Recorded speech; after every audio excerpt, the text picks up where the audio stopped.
As part of my training to be the fastest teacher to run a marathon and hopefully make it to the Olympics someday, I go through a lot of pairs of running shoes. I think I go through so many running shoes, in fact, I go through my running shoes faster than Homer Simpson can go through a tray of donuts. You like donuts, eh? Well, have all the donuts in the world!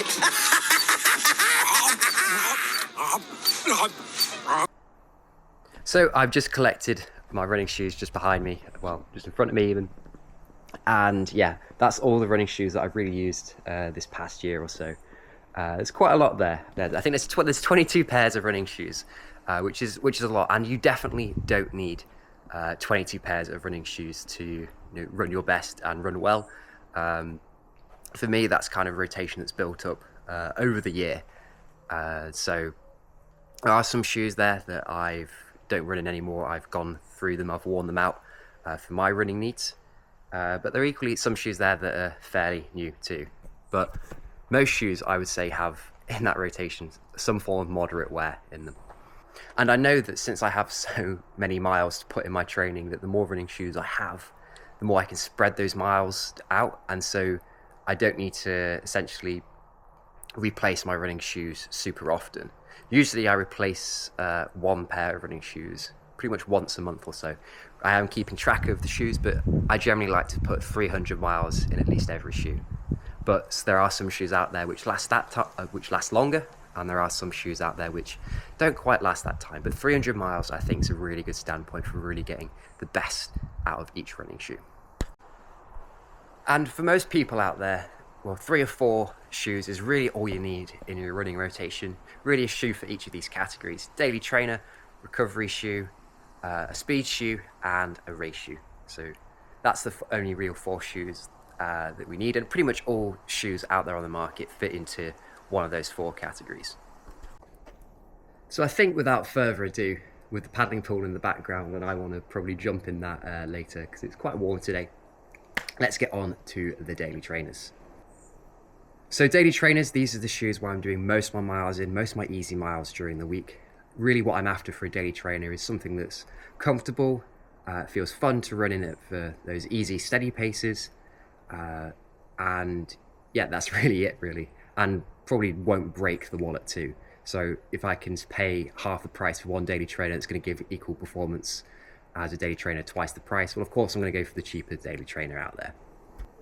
And my favorite daily trainers that I've been using at the moment and really doing the bulk of my miles are these 2 shoes right here, the Novablast 4 and the Novablast 5.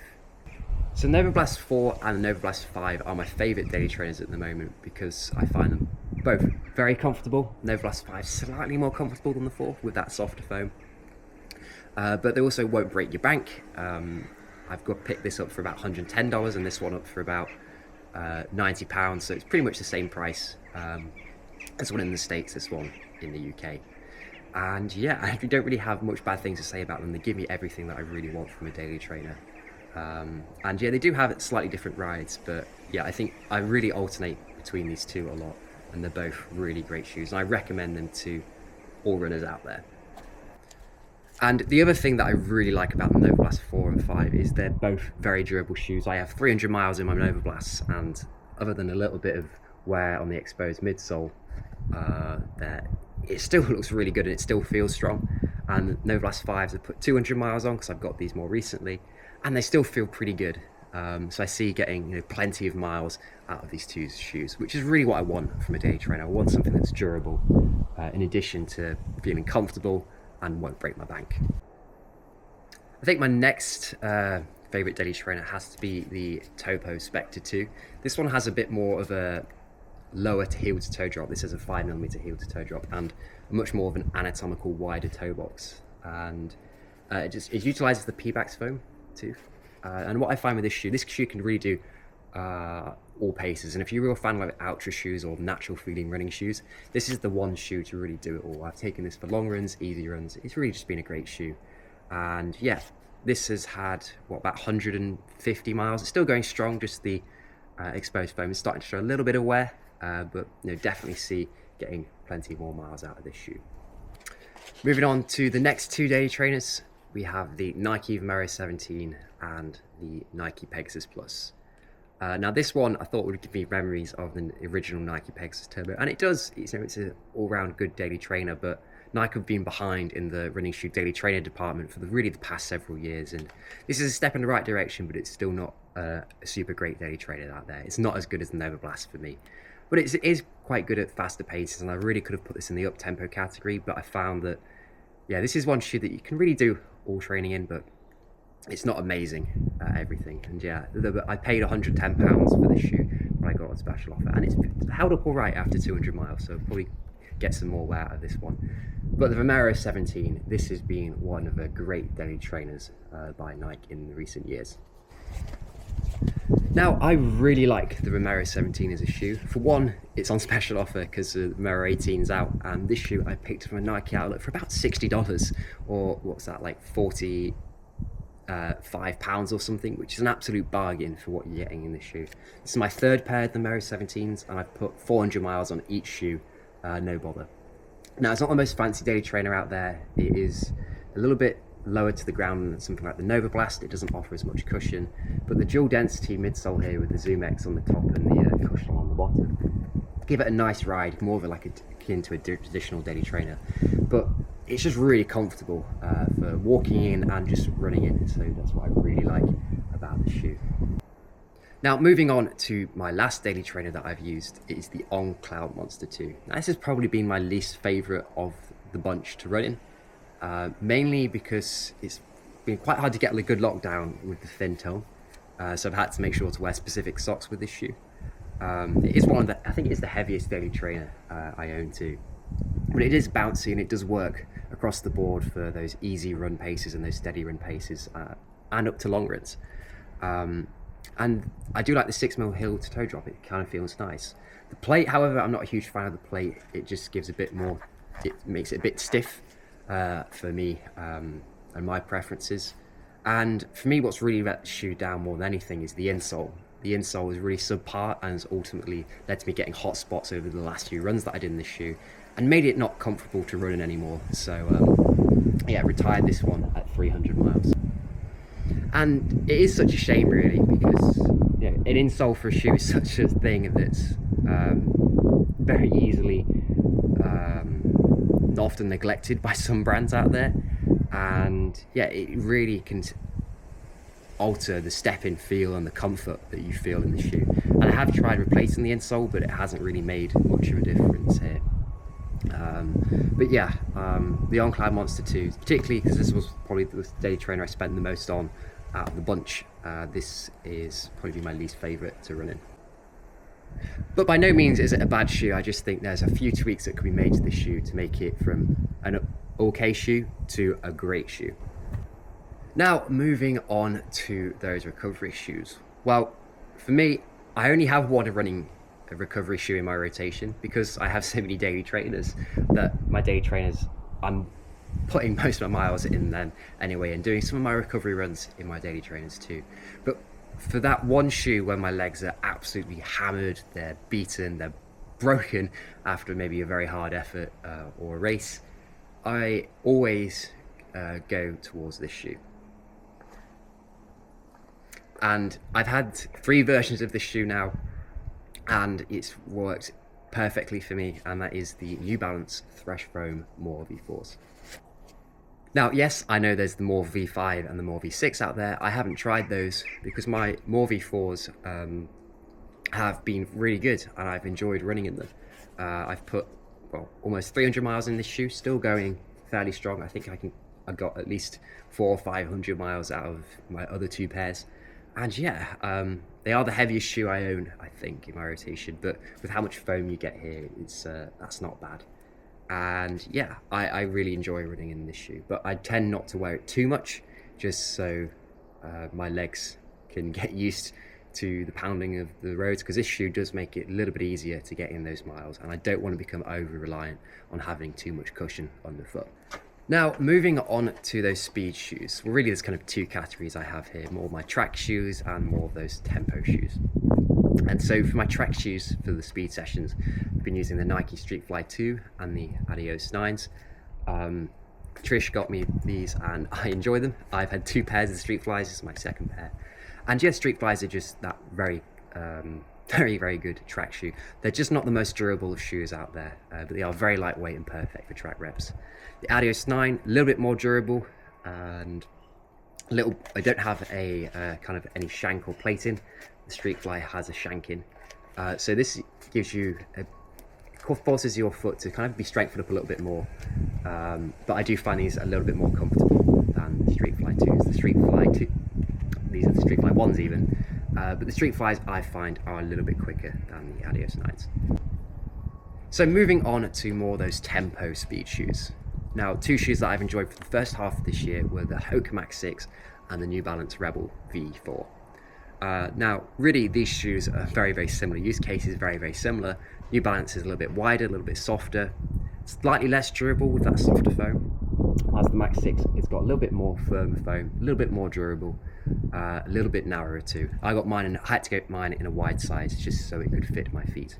And yeah, I've enjoyed both these shoes. I would say the New Balance I've enjoyed more for more those easy runs and those up-tempo runs. Whilst the Max 6, for me, it's too rocker to really take for a good easy run. It just wants me to run too fast. But I have taken this one for long runs, and yeah, it's been great. This shoe, I would say, is the better of the 2, mainly because the Rebel isn't that durable. I've got 260 miles out of this shoe, and the foam just feels dead. Whilst the Max 6, it's still got a little bit of life left in the foam, but it's yeah, starting to wear out past its best. And this shoe has about 300 miles on. But I will say, like, both the Max 6 and the New Balance Rebel V4, they're both great tempo shoes. But in my opinion, they fall short of this shoe. And this shoe is the Adidas Evo SL.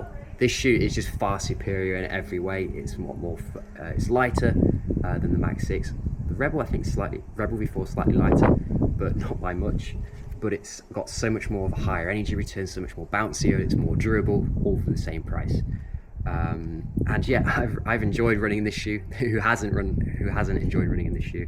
Yeah, it's just a great all-round shoe. Now, you can do easy runs in this all the way to long runs, to track workouts, you name it. It's really good across the board. For me, I find easy runs, it wants me to go too quick, but it doesn't have enough oomph to it at those really fast speeds on the track. And with you getting like a huge slab of Lightstrike Pro foam, the problem I found with this shoe is, particularly when I'm doing the faster reps and I'm applying a lot of force through the shoe, I just need a plate to really stiffen it up. But yeah, I really wish they don't add a plate to this shoe, because having a shoe in my rotation that really can do everything a super shoe can do, just not giving all the benefits of a super shoe, that's really what I'm after for most of my training out there. This is just perfect for really my morning sessions for those double threshold days. And yeah, it's just been a great shoe, and I see it's pretty durable too. I've put over 200 miles in it now, and it's still looking pretty good.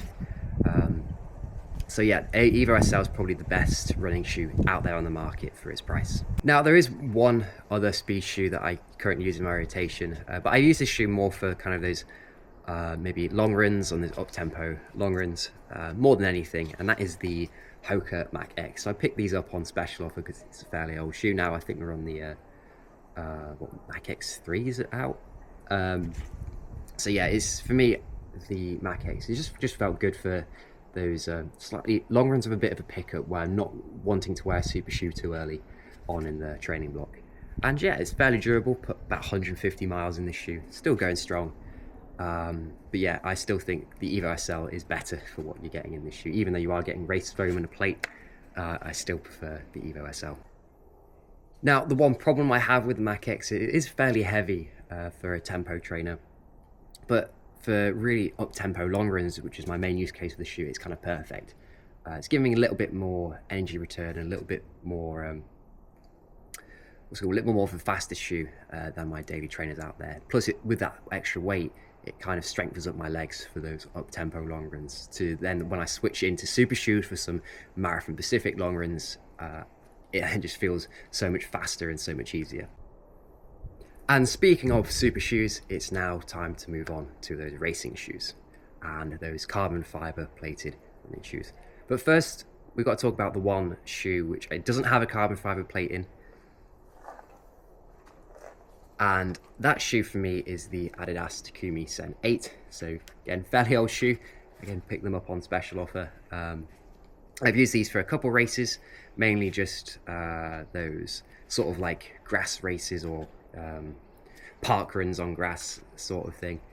So I use it for 5k and I think a 5-mile race. And yeah, it does the job well. It is, I think, one of the lightest shoes I have. But mainly this shoe, I'm using this for more of those training races. I'm not using it for those peak races. And I also kind of use it for training too. I've used it for some of the cross country workouts on grass, which is part of the reason why it's pretty muddy here.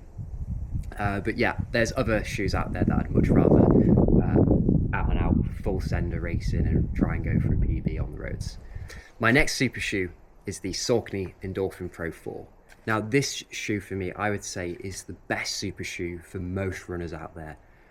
It's stable, it's got a well-balanced feel to it, it's not too soft, it's not too firm, and overall it will just feel comfortable. This is one of the most comfortable super shoes out there. I was kindly given this pair from the Lincolnshire Runner, my local running shoe store, in advance of the Copenhagen Half Marathon, and I've really enjoyed running in this shoe. This is like kind of my go-to super shoe for training. And yeah, this shoe is also really durable. I've put over 100 miles in them and still look fairly new, which is great, and they still feel really good too. So if you're a runner out there and in need of a super shoe, the Endorphin Pro 4 is one I would highly recommend. Now moving on to two of my older pairs of super shoes, which I don't tend to use anymore now, but I've got some really good miles out of these shoes, and that is the Nike Vaporfly 3 and the Saucony Endorphin Pro 3.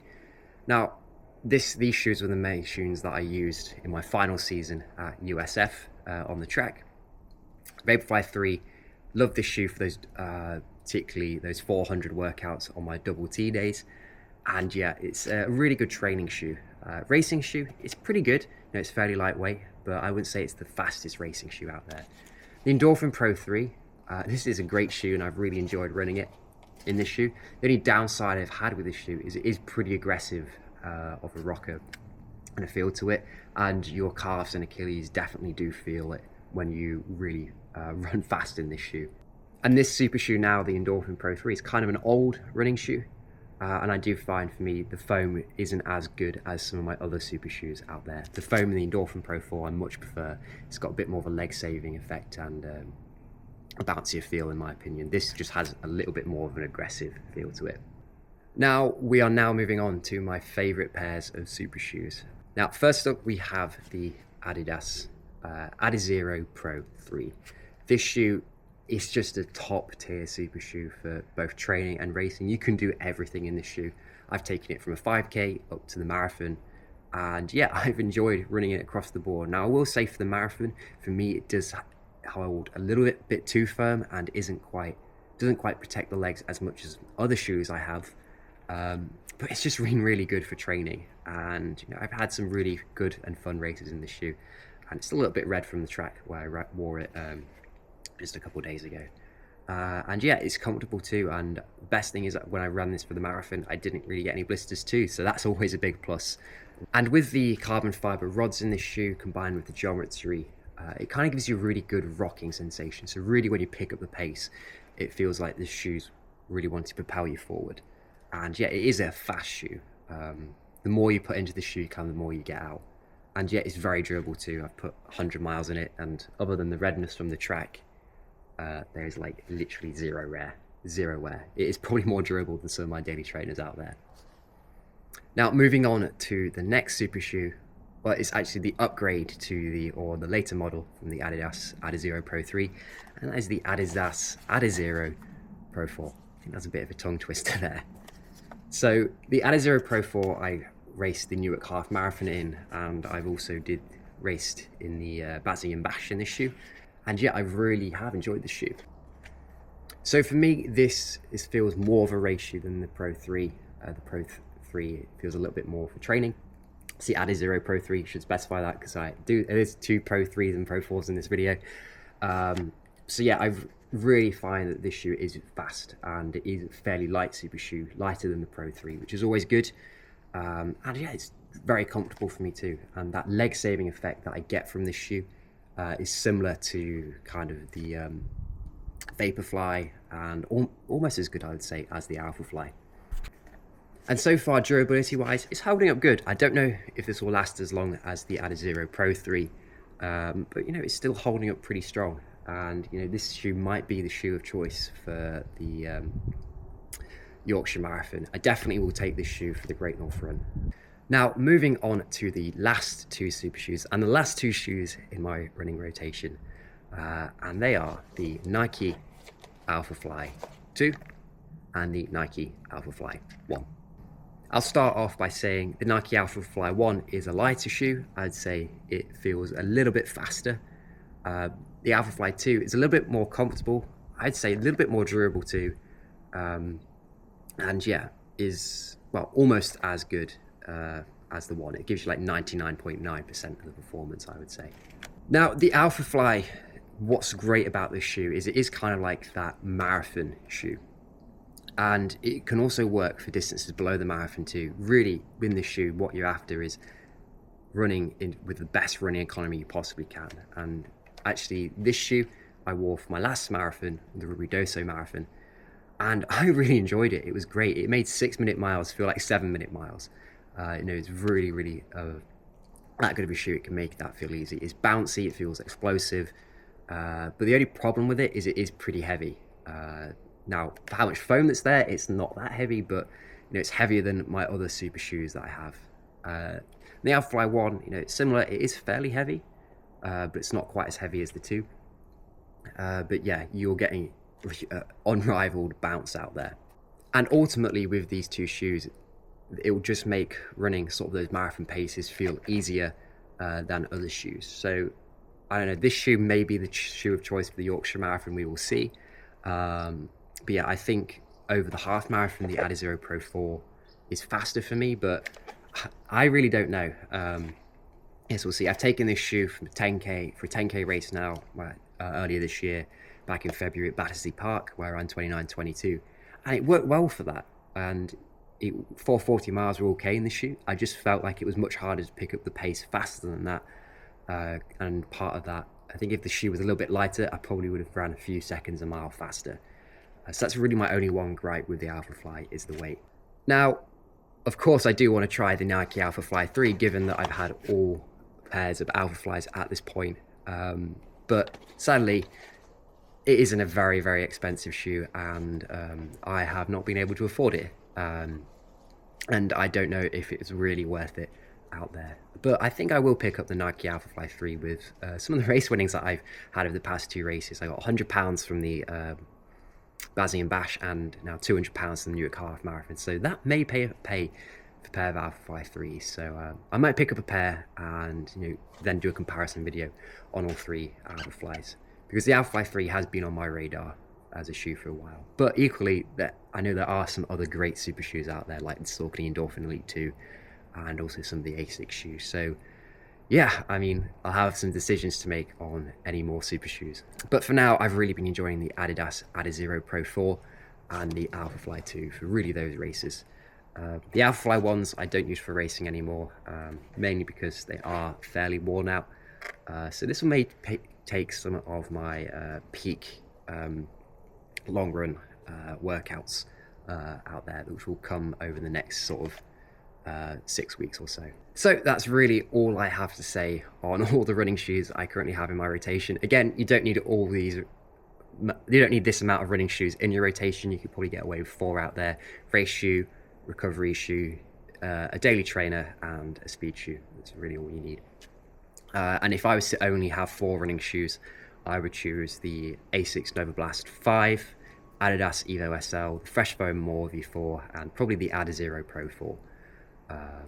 Yeah, that would be my 4 shoe choices, mainly because those 4 shoes can do it all. But yeah, hope you've enjoyed today's video. Let me know if you have any questions down in the comments below. And yeah, don't forget to like, comment, and subscribe, and I will see you in the next one.